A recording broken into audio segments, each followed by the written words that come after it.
hope you all are doing well. So let's begin with chapter number 12 of English, and the name of the chapter is My Bed is a Boat, right? So let's begin with the intro first of all. My Bed is a Boat is a delightful poem by Robert Louis Stevenson from his collection A Child's Garden of Verses, right? So it captures a child's imaginative view of bedtime, comparing his bed to a boat that sails into dark and starry night as he drifts into sleep. So ये एक बच्चे के imaginative view है जब वो bed पर जा रहा होता है, तब जब वो अपने बेड को कंपेयर कर रहा होता है एक बोट से जो कि एक डार्क और स्टेरी नाइट में जाने वाली होती है, right? So let's begin with the poem. My bed is like a little boat. Nurse helps me in when I am embarked. तो मेरा जो बेड है वो बिल्कुल एक लिटिल बोट की तरह है, और जो नर्स है वो मुझे हेल्प करती है जब भी मैं एम्बार्क करता हूँ. एम्बार्क यानी अपनी सेलिंग का जो जर्नी है वो स्टार्ट करता हूँ, right? She girds me in my sailor's coat and starts me in the dark, right? कि वो मुझे गर्ड्स करती है. गर्ड यानी कि put in a girdle around, कि वो मुझे सराउंड करती है एक सेलर के कोट से, और starts me in the dark, तो मुझे डार्क में यहाँ पर जाने के लिए तैयार करती है.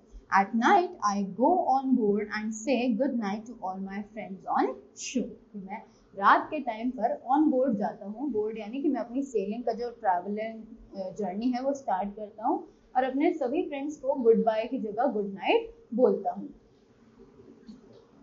I shut my eyes and sail away and see and hear no more.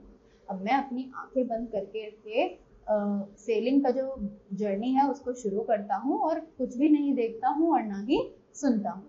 And sometimes things to bed I take, as prudent sailors have to do, perhaps a slice of wedding cake, perhaps a toy or two. अब मैं अपने साथ उन चीज़ों को भी लेकर जाता हूँ सेलिंग पे जो कि मुझे रास्ते में चाहिए. As prudent sailors, prudent यानी जो wise sailors होते हैं, वो लोग क्या करते हैं वहाँ पर, वो अपने साथ या तो एक वेडिंग केक का स्लाइस लेकर जाता है, या फिर अपने साथ कुछ एक या दो टॉयज लेकर जाता है, right? After that, all night across the dark we steer, but when the day returns at last, safe in my room beside the pier, I find my vessel fast. अब जैसे ही रात जो है वो और भी ज़्यादा गहरी होती जाती है, मेरा ट्रैवलिंग का जो जर्नी है वो स्टार्ट हो जाता है. But when the day returns at last, और जैसे ही दिन जो है वो शुरू होता है, रात खत्म हो जाती है, safe in my room beside the fire I find my vessel fast. कि जैसे ही मैं उठता हूँ, मैं अपने रूम में बिल्कुल सही सलामत होता हूँ, और मेरे बिसाइड में एक क्लॉक रखी होती है जो कि मुझे रोज वहां से उस सपने में से बाहर लेकर आती है, right? So this was the chapter, this was the poem.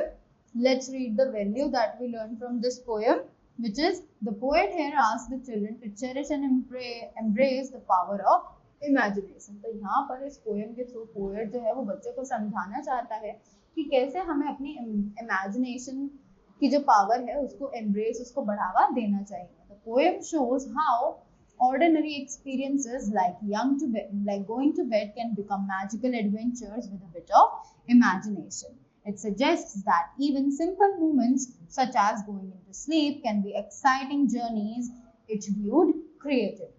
Right? ये हमें सजेस्ट करता है कि कैसे हमारे सिंपल मोमेंट्स, जैसे कि हम बेड पर जा रहे हैं, वो हमारे लिए एडवेंचरस हो सकता है, right? Imagination is adventure is all about imagination, right? अगर हम सिंपल चीज़ों में भी इमेजिन करने लगे तो वो हमारे लिए एक एडवेंचर बन सकता है, और हमें अपने डे टू डे जो वर्क एक्टिविटीज़ हैं वो भी बहुत ज़्यादा इंटरेस्टिंग लगने लगती है, right? So this was the poem. I hope you learn something from this. So thank you so much and have a great day ahead.